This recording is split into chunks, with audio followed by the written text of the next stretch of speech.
여러분, 교만과 겸손. 우리가 하나님이 가장 싫어하는 것이 교만이다라는 말을 많이 듣잖아요.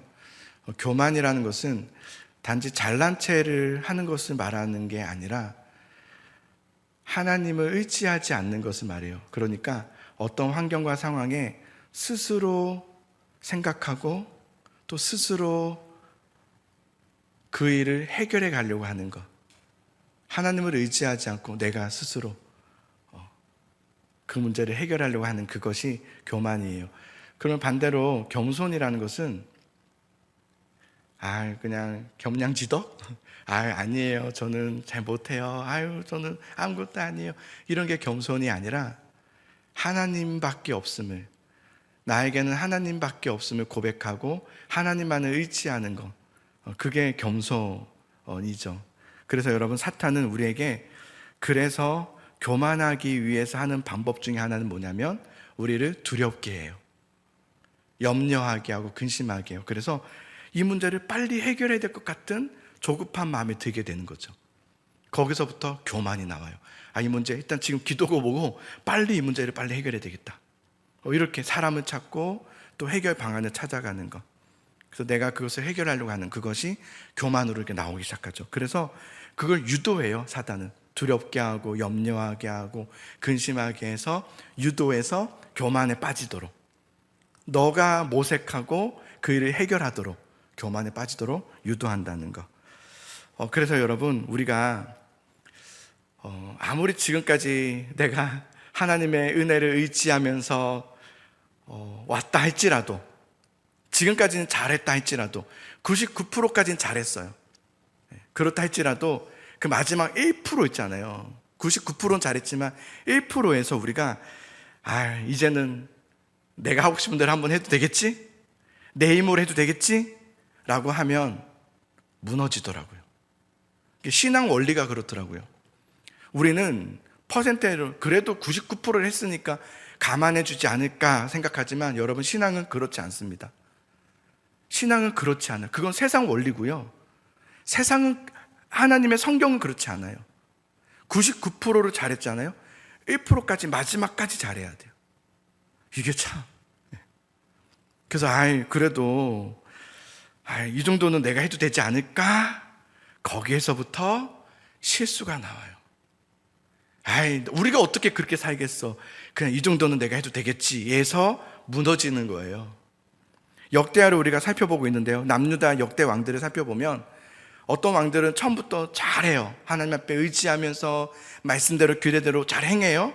그러다가 하나님이 은혜 주셔서 잘 되게 하시고 나라가 강성해지고 전쟁에서 승리하고 성공하고, 그렇게 99%를 은혜로 잘하다가 마지막 1%에서 그냥 한번 이렇게 해볼까?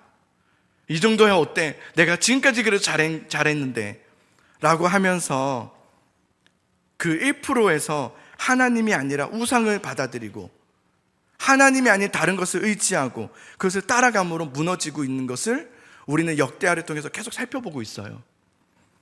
그래서 어쩌면 우리가 이럴 수 있어요. 어떻게 목사님 100%를 하나님만 의지할 수 있습니까? 99%도 대단하네요. 100%를 의지하지 못할 거라 생각해요. 그런데 아니에요. 저도 옛날엔 그랬어요. 100% 의지하지 못할 거라 생각했어요. 그건 사람이 할 수 없다고 생각했는데요, 그건 제 착각이었어요. 여러분, 하나님의 100% 의지하는 것은 우리의 어떤 대단함으로 의지하는 게 아니에요. 반대예요. 나는 아무것도 아님을 진짜로 알 때 우리는 100% 하나님을 의지할 수밖에 없게 돼요. 아직은 우리가 높은 거예요, 마음이. 아직은 내가 할 수 있다는 게 있다는 거예요. 그래서 100%가 안 되는 거예요. 아직은 내가 할 수 있는 게 있는데 그래도 어떻게 100% 하나님을 의지하냐?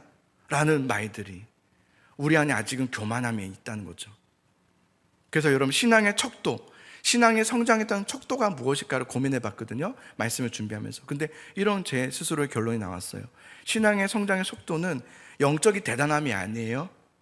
기도를 잘하고 뭘 대단한 걸 발견하고 막 음성을 듣고 막 모르는 능력이, 그런 게 신앙의 성장의 척도가 아니라요, 진짜 신앙의 척도는 뭐냐면 낮아짐이에요. 겸손함, 하나님의 낮추심을 경험하는 것. 그래서 진짜 신앙의 성장의 척도는 나는 아무것도 아닙니다 라고 하는 낮아짐. 이게 신앙의 성장의 척도더라고요. 저 사람이 믿음이 있나 없나, 성장했나 안 했나는 뭐냐면 겸손함, 낮아짐. 그래서 낮추심이 은혜구나. 이걸 정말 알면, 내가 정말 아무것도 아님을 알게 되면 그 다음부터 뭘 하게 되냐면 100% 하나님을 의지하게 돼요. 계속해서 하나님을 찾는 거예요. 하나님 어떻게 하죠? 하나님 도와주세요. 하나님, 내 생각과 경험의 말이 나오지 않고요, 먼저 하나님 어떻게 하면 좋을까요? 내가 어떻게 말하면 좋을까요? 어떻게 결정하면 좋을까요? 라고 하나님 앞에 엎드리게 돼요. 그냥 뭐든지 계속해서 하나님 어떻게 하면 좋죠? 100%. 오늘 1절의 말씀 한번 볼게요. 자, 1절의 말씀을 같이 한번 읽어보겠습니다. 시작. 성벽이 건축됨에 문짝을 달고 문지기와 노래하는 자들과 레위 사람들을 세운 후에. 자, 성벽이 건축됨에 문짝을 달았어요. 이제 다 된 거예요. 140여 년 동안 무너져 있던 성벽을 52일 만에 건축하게 된 거예요. 대단한 거죠.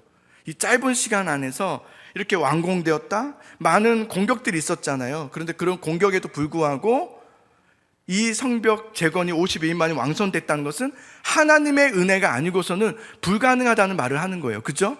이건 불가능한 거죠. 근데 여러분, 하나님의 은혜였어요. 하나님의 은혜였지만 느헤미야, 지도자였던 느헤미야는 얼마나 힘들었겠어요. 지도자니까 외부의 공격을 계속해서 받았죠. 그리고 내부에서는 흔들림이 있었죠. 그래서 내부에서 어떤 말까지 나왔냐면, 우리는 힘이 다 빠졌으니 성을 건축하지 못하리라. 우리 더 이상 못하겠습니다. 막 이렇게 불만 소리를 했죠. 지도자로서는 여러분, 이제는 피를 말리는 상황들이 얼마나 많았겠어요. 이거 어떡하나.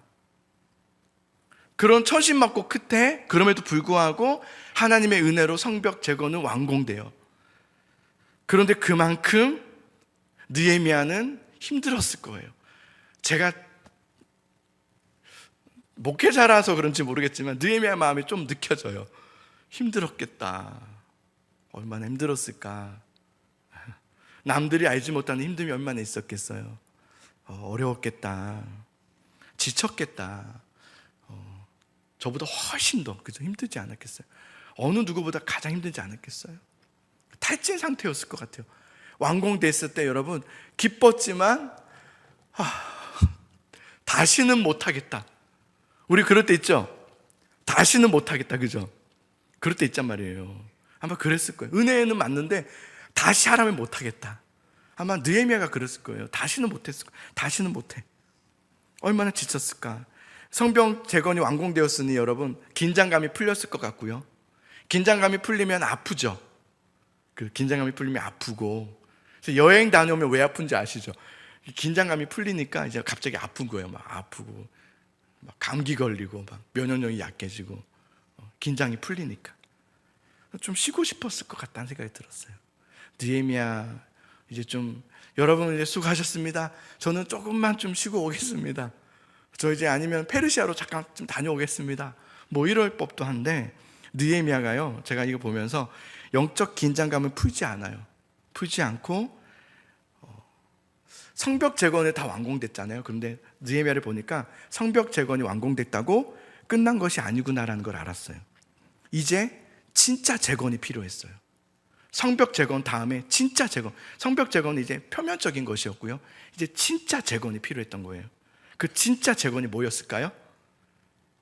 진짜 세워야 될 그것이 뭐였을까요? 사람이에요. 사람을 세워야 돼요.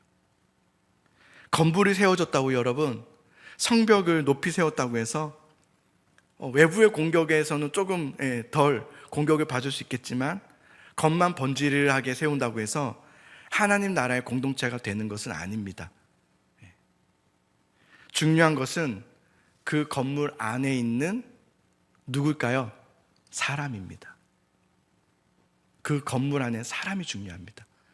건물이 중요한 게 아니라 사람이 중요해요. 그 안에 있는 사람들이 누구인가가 중요해요. 누구인가, 어떤 사람들인가가 중요해요.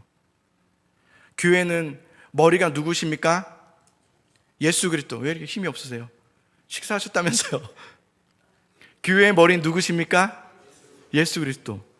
그러면 예수 그리스도께서 머리로만 계신 것이 아니라 죄 가운데 사망 가운데 있었던 우리들을 불러내어서 모아주셨어요. 그 모여진, 예수님으로 인해서 모여진 사람들이 바로 교회라고 하는 거예요. 교회는 사람입니다. 사람이 교회예요. 헬라어의 교회라는 단어가 두 가지인데요. 시나고게 그리고 에클레시아, 잘 아시겠지만 시나고게라는 말이 뭐냐면 건물을 말해요. 교회 건물, 예배당, 시나고게. 에클레시아는 뭐냐면 말 그대로 그거예요. 불러내다. 어제부터 밖에서부터 불러내어서, 밖으로 불러내어서, 그 죄 가운데 있었던 그들을 불러내어서 소집한, 모여진 그 사람들을 뭐라고 하냐면 에클레시아 그래요. 그걸 교회라고요. 교회는 여러분 건물이 아니죠. 시나고게가 아니에요. 성경에서 말하는 교회는 에클레시아예요. 하나님의 부르심에 따라서 건져냄을 받아서 하나님 나라를 향하여 함께 나아가는 그 그룹 사람들, 하나님의 나라를 향해서 나라의 백성으로 불러내어서 그 모여진 그 사람들이, 그 무리가 바로 교회라고 하는 거예요. 교회. 그래서 여러분, 좋은 교회와 안 좋은 교회를 어떻게 구분할 수 있는지 아세요? 그 교회 사람들을 보면 돼요. 그 교회 사람들이 좋으면 좋은 교회입니다. 그 교회 안에 사람들이 안 좋으면 그건 좋은 교회 아닙니다. 설교가 좋아, 찬양이 좋아, 예배가 좋아, 다 중요해요. 그러나 여러분, 사람이 안 좋으면 아무리 목회자가 설교를 막 잘해, 막 유창하고 막 잘하는데 영 아니야.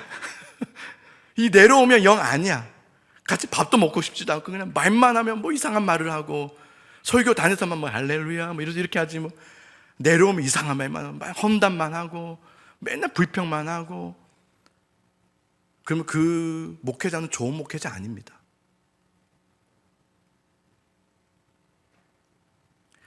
교회가 아무리 멋있고 대단한 일을 하고 번지르하게 세워져 있다 할지라도 그 교회 사람이 하나님 앞에 겸손함으로, 그 안에 사람들이 주님을 경외함으로 하나님 앞에 참된 예배자로 서 있지 않는 사람들이라면 그 교회는 좋은 교회 아닙니다.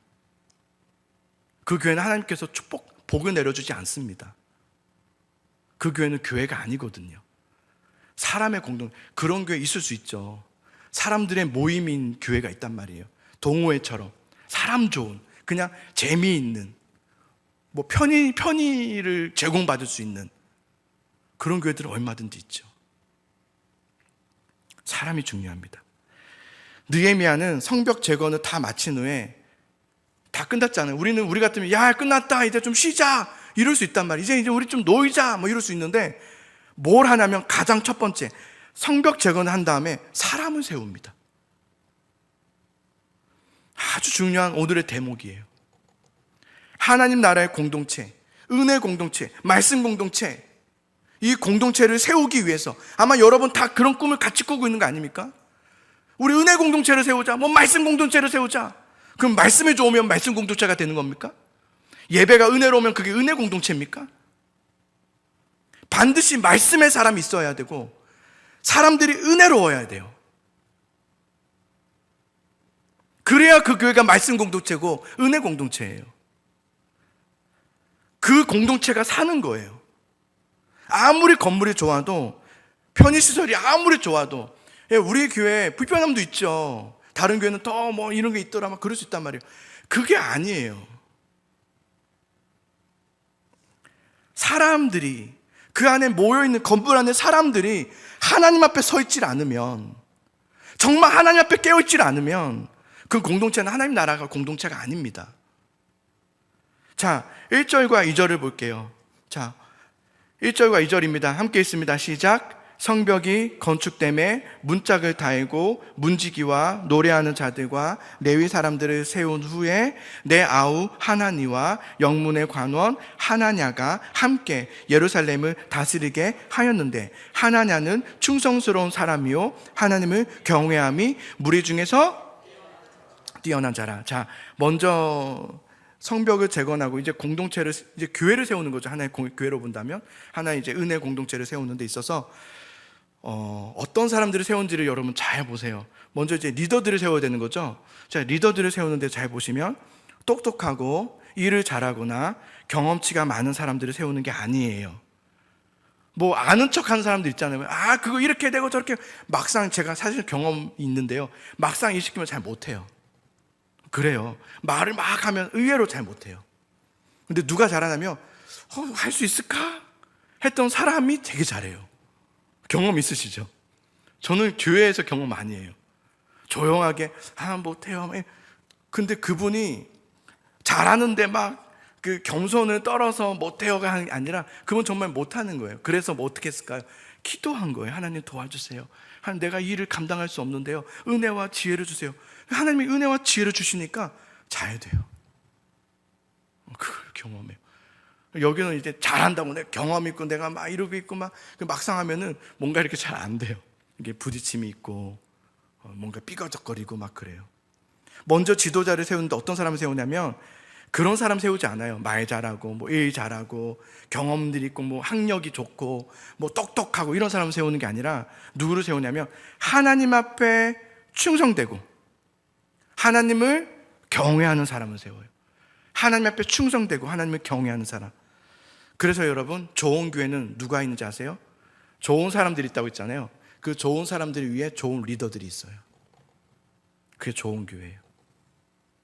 좋은 목회자가 있고요, 좋은 장로님들이 있고요, 좋은 권사님들이 있고요, 좋은 집사님들이 있어요. 그 교회는 좋은 교회예요. 제가 자화자찬하고 싶은 건 아닌데요, 우리 교회는 어떤 교회냐면 함께 저와 자라가고 지어져가는 좋은 교회예요. 공감을 안 하시군요. 이거 난감한데? 여러분이 공감 안 하시면 난감해지는데? 아니, 제가 조금 다르게 얘기할까요? 저는 그렇게 생각해요. 왜냐면 하나님 주신 마음이 그랬거든요. 우리 교회는 저와 함께 자라가고 함께 지어져가는 교회 공동체예요. 그래서 우리 교회 좋은 교회예요. 우리 자라가고 있거든요. 잘하진 못하지만 자라가고 있어요. 그리고 함께 지어져 가고 있어요. 그게 얼마나 감사한지 몰라요. 충성된 리더가 있어야 돼요. 하나님을 경외하는 리더가 있어야 돼요. 그래야 좋은 교회가 돼요. 할 사람이 있어야 돼요. 다 안 하겠다 그러면 어려워요. 내가 그 사람 되기를 소망해야 돼요. 하나님, 나는 잘 못하겠지만 하나님, 이 교회, 이 하나님의 나라를 위해서 내가 쓰임받고 싶습니다 하면서 기도하는 사람을 하나님께서는 사용하시는 거예요. 잘하는 사람을 사용하는 게 아니라요, 나이를 보면서. 젊은이들이 아니에요. 젊은이들 잘 못해요. 생각보다 잘 못해요. 우리 저 보세요. 잘 못해요. 근데 어떤 사람을 하나님께서 쓰시냐면 하나님 앞에 충성되고 하나님을 경외하는 사람을 하나님께서는 부르세요. 그래서 여러분을 부르실 때는 그래서 부르신 걸 거예요. 충성되니까, 하나님을 경외하는 사람이니까 불렀을 거예요. 그럼 그때는 하나님, 날 사용해 주세요 그러면 돼요. 그런 사람들이 많은 교회가 좋은 교회예요. 못한다고 하지 마시고, 교회라는 공동체는요, 하나님 나라의 공동체는 일 잘하고 똑똑한 사람이 지키는 것이 아니에요. 누가 지키냐면 하나님 앞에 충성되고 하나님을 경외하는 사람이 교회 공동체를 지켜요. 정말 그렇더라고요. 높은 성벽을 지었지만 높은 성벽이 그 이스라엘 남유다 하나님 나라의 공동체를 지키는 게 아니에요. 그 안에 있는 충성되고 겸손함으로 하나님을 경외하는 사람들이 세워질 때 그 공동체를 지키는 거예요. 그래서 그 주님 안에 쓰임받는 우리 여러분들 될 수 있기를 바랍니다. 우리 그런 사람들이 되기를 바래요. 자, 우리 3절을 볼까요? 자, 3절을 봅시다. 함께 읽을게요. 시작. 내가 그들에게 이르기를 해가 높이 뜨기 전에는 예루살렘 성문을 열지 말고 아직 파수할 때에 곧 문을 닫고 빗장을 지르며 또 예루살렘 주민이 각각 자기가 지키는 곳에서 파수하되 자기 집 맞은편을 지키게 하라 하였노니. 아멘. 자, 성문은 원래 해 뜨기 전에 열게 되어 있었거든요. 근데 느헤미야가 지금 어떻게 하냐면 해가 뜨고 나면, 높이 뜨고 나면, 중천에 뜨고 나면 그때 열고 일찍 닫아라 이렇게. 그러니까 열려있는 시간이 별로 없는 거예요. 짧게 준 거예요. 한 몇 시간밖에 안 준 거죠. 왜 그랬냐면, 그러면서 이제 주민들에게는 자기 집 앞을 지키라 이렇게 하는 이유가 뭐냐면, 느헤미야에게는 지금 뭐가 중요했냐면 사람이 중요했거든요. 사람을 지키는 게 중요했어요. 아직은 이제 막 갖춰지지 않는 공동체였기 때문에 그랬을 것 같아요. 그래서 성문을 왕래는 해야 되니까 짧게 열고 빨리 닫고, 그리고 성문 앞을 지키게 하고, 그래서 그 백성들을 지켜야 된다고 생각했던 거예요. 그래서 저는 아까도 이 대목이 중요했다고 했는데 사람 세우는 게 중요하다. 두 번째는 사람을 지키는 게 중요해요. 여러분 한번 제가 질문을 해볼게요. 그럼 일이 중요해요? 사람이 중요해요? 그렇죠, 그죠? 사람이 중요합니다. 일보다 사람이 더 중요합니다. 일보다 사람이 더 중요해요. 우리는 누굴 지켜야 돼요? 일을 지켜야 돼요? 사역을 지켜야 돼요? 사람을 지켜야 돼요? 사람이 더 중요해요. 사람을 지켜야 돼요. 하나님은 교회라는 건물이 아니라 사람을 지키기를 원하세요. 사람을 지키기를 원해요. 교회 지키려고 하면 안 돼요. 사람을 지켜야 돼요. 근데 때로는 사역 때문에, 일 때문에 그것이 사람보다 먼저가 될 때가 있어요. 그렇게 되면 어떻게 되는지 아세요? 아마 경험 있으시겠지만 사람보다 일이 먼저가 되면 꼭 사고가 일어납니다. 꼭 그래요. 꼭 사고가 일어나요. 사역과 일을 먼저 생각하게 되면 일이 터져요. 그렇더라고요. 그래서 저는 뭘 배우냐면 무슨 일이든 사람을 먼저 생각해야 되겠다. 이걸 좀 배우게 돼요. 사도행전 15장에 보면은 바울과 바나바가 크게 다투는, 그래서 갈라지는 사건이 아마 아실 거예요. 1차 선교 여행 때 마가라는 사람이 선교 도중에 이탈하게 되죠. 그리고 이제 돌아오게 됐어요. 바울은 단단히 화가 났어요. 바울은 일이 중요했거든요. 지금 사역이 얼마나 지금 급하고 중요한데 중도하자, 말도 없이 가. 그래서 2차 명단에 마가를 쓱 지웁니다. 근데 바나바가 그걸 보고, 아니 바울 왜 마가를 지웠냐, 마가도 함께 가야지, 다시 오지 않았냐. 그래서 바울이 안 된다, 마가는 안 된다, 마가를 데려갔다가는 우리 힘 빠진다, 그냥 데려가지 말자, 데려가야 된다, 부족하고 연약하지만 데려가자, 안 된다. 그래서 싸워요. 두 리더가. 바울도 싸웠어요. 다퉈요. 그래서 어떻게 된지 아세요? 아, 미안하네, 내가 미안하네, 아닙니다, 내가 미안합니다 하면서 화해하지 않고요, 둘이 갈라서니라 갈라섰어요. 그래서 바울은 신라를 데리고 가고요, 바나바는 그래도 마가 내가 데려갈게 하고 마가를 데리고 또 다른 길로 가요. 근데 그리고 시간이 한참 지난 후에 로마에 이제 2차 감금됐을 때, 이제 거의 노년이죠. 60대 때 디모데에게 편지를 쓰는데, 디모데 후서죠. 디모데 후서에 이런 말을 해요. 디모데야, 네가 이렇게 올 때에 마가도 함께 좀 데려왔으면 좋겠다. 거기서 처음으로 나와요. 마가를 좀 데려왔으면 좋겠다. 그 마가가 나한테 필요하다, 이렇게 얘기해요. 바울이 철든 거죠. 사역을 중심으로 생각할 때는 일이 먼저였고 사람은 뒷전이었어요. 근데 시간이 가고 하나님의 일하심의 사역을 충분히 경험했던 바울이 뒤늦게 보니까 마가한테 미안했던 것 같아요.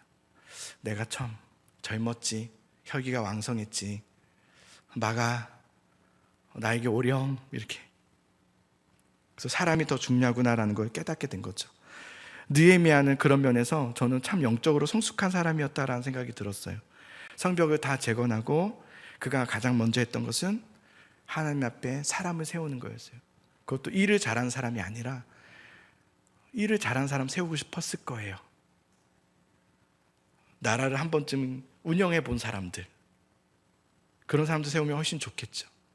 그런데 느헤미야는 그렇게 하지 않고 하나님 앞에 뭐한 사람? 충성되고, 두 번째 경외하는 사람, 경외하는 사람을 세우게 돼요. 그래서 느헤미야는 지도자를 세울 때 어느 덕목을 보냐면 기능을 보지 않아요.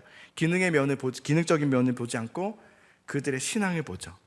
하나님 앞에 충성되었는가, 그리고 하나님을 경외하는가, 이걸 보는 거죠. 이게 여러분 동일하게 하나님도 마찬가지입니다.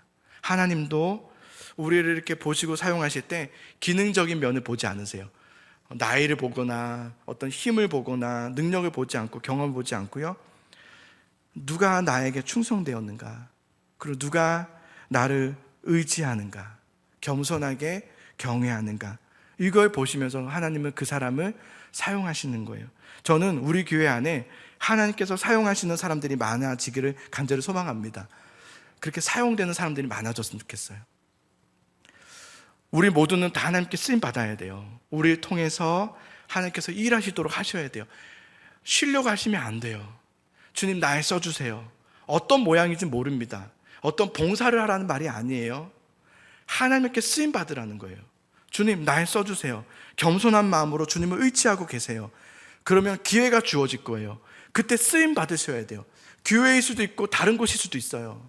밖에일 수도 있고 자녀들의 문제일 수도 있어요. 언젠가 하나님께서 여러분을 쓰실 때가 있을 거란 말이에요. 그 기회가 주어졌을 때 여러분 사용됨이 되셔야 돼요. 아멘. 사용되셔야 돼요.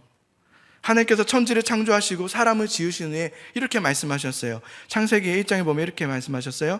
하나님이 자기 형상 곧 하나님의 형상대로 사람을 창조하시되 남자와 여자를 창조하시고 하나님이 그들에게 복을 주시며 하나님이 그들에게 이르시되, 같이 읽어볼까요? 시작. 생육하고 번성하여 땅에 충만하라. 땅을 정복하라. 바다의 물고기와 하늘의 새와 땅에 움직이는 모든 생물을 다스리라 하시니라. 생육하고 번성하여 땅에 충만하라. 열매를 맺으라는 말이에요. 열매를 맺으라. 단지 자녀 많이 낳고 가정을 수를 늘려라, 이런 말이 아니라 하나님 나라가 확장되도록 사람을 확장시키라는 거예요. 세우라는 거예요. 너가 가는 그곳 있잖아요. 여러분이 속해져 있는 가정, 여러분이 가 있는 그 직장, 여러분의 어떤 사람과의 관계, 친구와의 관계, 오랜 친구와의 관계일 수도 있고 자녀의 관계일 수도 있고 성도 간의 관계일 수도 있겠죠. 그때 여러분 주위에 있는 그 사람들이 세워짐이 되셔야 돼요. 나를 통해서. 그게 생육하고 번성할 땅의 충만함이에요. 그 역사가 일어나기를 소망합니다. 그냥 하나님 나를 통해서 내 주변의 사람들이 세워지게 해주세요. 하나님 나라의 백성이 되게 해주세요. 그 역할에 우리가 쓰임받아야 된단 말입니다. 여러분 주변에 한번 살펴보세요. 여러분들의 가족들 있잖아요. 자녀들 있잖아요. 여러분의 어떤 친구 있잖아요. 이웃들 있잖아요. 우리 주변에. 그런 사람들 한번 살펴보셔야 돼요. 그리고 그들을 위해서 기도하셔야 돼요. 하나님 도와주세요. 그들은 나를 이렇게 지나치고 있는, 그의 삶에 나를 지나치고 있잖아요. 나를 맡기신 거잖아요. 나에게 붙이신 거잖아요. 붙이셨는데 구원됨이 없고 복음의 어떤 역사가 없고 세워짐이 없이 그냥 다 지나치고 있다면 우리 지금 사용되고 있지 않은 겁니다. 그냥 지나치게 두면 안 돼요. 하나님 나에게 붙여주신 지나가는 많은 사람들이 있는데 그 사람들에게 하나님 나를 통해서 그들이 세워지는 역사가 일어나게 하여 주옵소서. 기도하셔야 돼요. 영혼 구원을 위해서 기도하셔야 돼요. 충성되셔야 되고 하나님 앞에 겸손함으로 경외함으로 준비되셔야 돼요. 언제 쓰임받을지 모릅니다. 주님께서 분명히 어떤 지나치는 누군가에게 기회가 있을 거란 말이에요. 내가 그에게 붙여지는 기회가 있을 거란 말이에요. 그에게 내가 영향력을 미쳐서 하나님을 믿을 수 있게 하는 어떤 기회가 주어졌을 때, 언젠지 모르지만 그때 쓰임 받을 수 있어야 돼요. 그때 너가 가서 해라, 복음을 전해라든지 뭐 기도하라든지 어떤 메시지를 들을 수 있어야 되고요. 기도하면서 그 사람이 생각나야 되고요. 하나님께서 그에게 복음 전하기를 원하시는구나, 그것들이 있어야 되고요. 그래서 그를 위해서 기도함이 있어야 돼요. 그래서 그렇게 쓰임받음이 돼야 돼요. 쓰임받음이.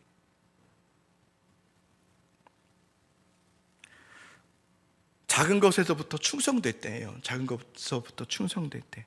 하나님께서는 여러분 처음부터 그렇게 하시지 않으실 거예요. 처음부터 막 영혼을 붙여주시고 막 그러지 않으세요. 훈련시키세요. 훈련부터 하셔야 돼요. 받으셔야 돼요.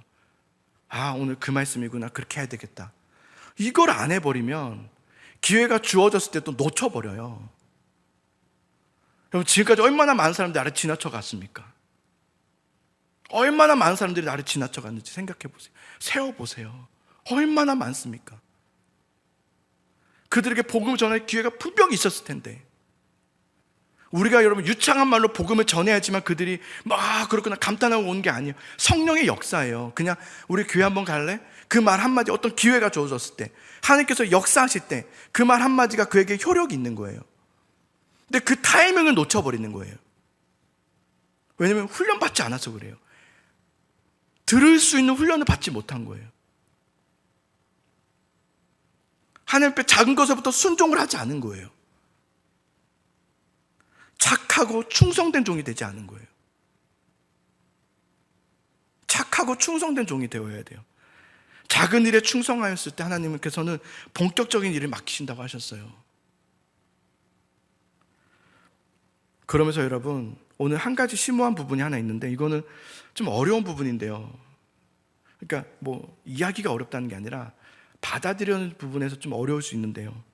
그러나 성경에 있는 내용이라서 제가 어떻게 할 수가 없어서 할까 말까 하다가 안 해버리면 제가 그를 빼는 건 아닌 것 같아서 넣어서, 그러나 아셔야 될 것 같다 생각이 들어서 한번 해보고 싶어요. 해야 될 것 같아요. 5절을 볼게요. 그래서 사실은 4절까지로 했거든요.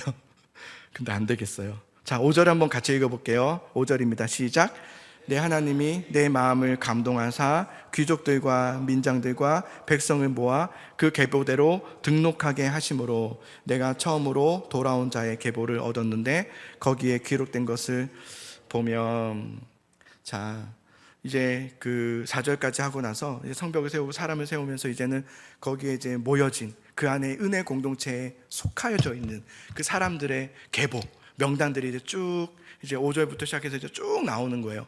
쭉쭉쭉 나와서 오늘 읽진 않았지만, 그런데 그 부분에서, 그 명단에서 약간 찝찝한 부분이 하나 있어요. 그게 뭐냐면 64절과 65절이에요. 자, 64절과 65절을 보면 이런 부분이 있어요. 이 사람들은, 이제 한 사람들 나왔죠. 이 사람들은 계보 중에서 자기 이름을 찾아도 찾지 못하였대요. 자기 이름이 없는 거예요. 왜요? 그들을 부정하게 여겨. 그들은 부정한 사람들이었던 거죠.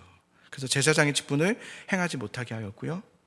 총독이 그들에게 명령하여 우림과 둠밈을 가진 제사장이 일어나기 전에는 지성물도 먹지 못하게 했어요. 그들을 은혜 공동체를 세워가는 과정이잖아요. 거기서 명단들이 이제 발표되고 또 그 안에 속해져 있는 사람들의 명단들, 은혜로운 명단들이 쭉 하는데, 그 중에서는 하나님의 백성이라고 인정할 수 없는 사람들이 있었어요. 그들은 이 계보에 들어올 수 없었다고 그랬어요. 그래서 그들에 대해서는 느헤미야가요 너무 단호하게 정리합니다. 싹 지워요. 이 사람들은 안 됩니다 하고 딱 지워요. 자, 느헤미야는 성벽을 세우고 사람들을 세웠어요. 지도자를 세우고 사람들을 막 세워요. 그런데 중심이 뭐냐면 하나님을 경외하고 하나님께 충성된 사람을 세웠다고 그랬어요. 그러면서 한편으로는 사람을 이렇게 은혜롭게 세우면서 한편으로는 구분했어요. 어떤 사람을? 하나님의 권속에 해당되지 않은 사람에 대해서는 과감하게 잘라냈어요. 그 이유가 뭐냐면, 봐요, 어렵다고 그랬잖아요. 그 이유가 뭐냐면 이 은혜 공동체, 말씀 공동체를 지키기 위해서였어요. 그들을 받아줄 수 없었던 거예요. 여러분, 더 어려운 얘기를 좀 할게요. 고린도후서 6장 14절부터 16절에 보면 이런 말씀이 있어요. 너희는 믿지 않는 자와 멍에를 함께 매지 말라. 의와 불법이 어찌 함께하며 빛과 어둠이 어찌 사귀며 그리스도와 벨리알이 어찌 조화되며 믿는 자와 믿지 않는 자가 어찌 상관하며 하나님의 성전과 우상이 어찌 일치가 되리로. 우리는 살아계신 하나님의 성전이라. 이와 같이 하나님께서 이르시되 내가 그들 가운데 거하며 두루 행하며 나는 그들의 하나님이 되고 그들은 나의 백성이 되리라. 아멘. 자, 신앙과 영성이 다른 사람과는 은혜 공동체를 함께 할 수 없다, 이렇게 말씀하셨어요. 이 말은 단순히 믿지 않는 사람과는 결혼하면 안 된다, 이 말을 하는 게 아니라 그들과 도모하려고 하지 말라는 거예요. 왜냐하면 우리들에게는, 선택받은 우리들에게는 하나님 나라를 세워야 되는 훨씬 중요한 큰 사명이 있기 때문에 그래요. 훨씬 더 중요한 것이 있기 때문에. 느헤미야는 물론 사람을 존중하게 여기는 사람이었고 또 소중히 여기는 사람이어서 사람을 굉장히 중점으로, 일보다 사람이 먼저였어요. 그죠? 사람을 더 지키기 위해서 수고했고 그것이 항상 중점되었던 사람이었어요. 그러면서 그는 한편으로는 동시에 하나님의 권속에 들어오지 않는 사람에 대해서는 과감하게 잘라냈어요. 자칫 그 한 사람을 통해서 그 은혜 공동체가 해를 입을 수 있기 때문이었죠.